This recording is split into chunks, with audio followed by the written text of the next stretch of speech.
Hi friends, మీకు నిన్న చెప్పినాను కదా నేను చేపలు కానీ మేము పోతున్నాము, మా ఫ్రెండ్స్ అంతా మేము పోతున్నాము. కానీ అనుకోకుండా మాకు కొన్ని రాళ్ళు కానొచ్చినాయి. ఈ ఏంటబ్బా అని చూస్తే కన్నా చాలా విచిత్రంగా ఉన్నాయి, కానీ వజ్రాలు మాత్రం ఉన్నాయి.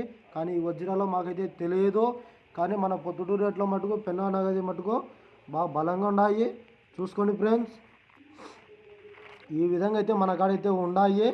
మనకైతే తెలియదు ఈ వజ్రాలు అనేది, కానీ మీకైతే కానీ నేను చూపించాను. మీరు ఎక్కడో జొన్నగిరి గిన్నగిరి అక్కడ తిరగాల్సిన అవసరం లేదు. మన కాడైతే ఇక్కడైతే దొరుకుతున్నాయి. కానీ ఇప్పుడైతే కానీ మీరు దయచేసి పోకూడదు, ఎందుకంటే నీళ్ళు అతి వేగంగా వస్తున్నాయి.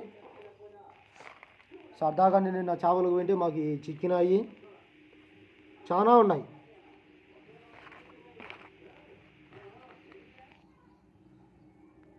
ఇదేదో మాకైతే తెలియదు, చూసుకోండి. ఇంట్రెస్ట్ ఉన్న వాళ్ళకు చెప్తున్నాను.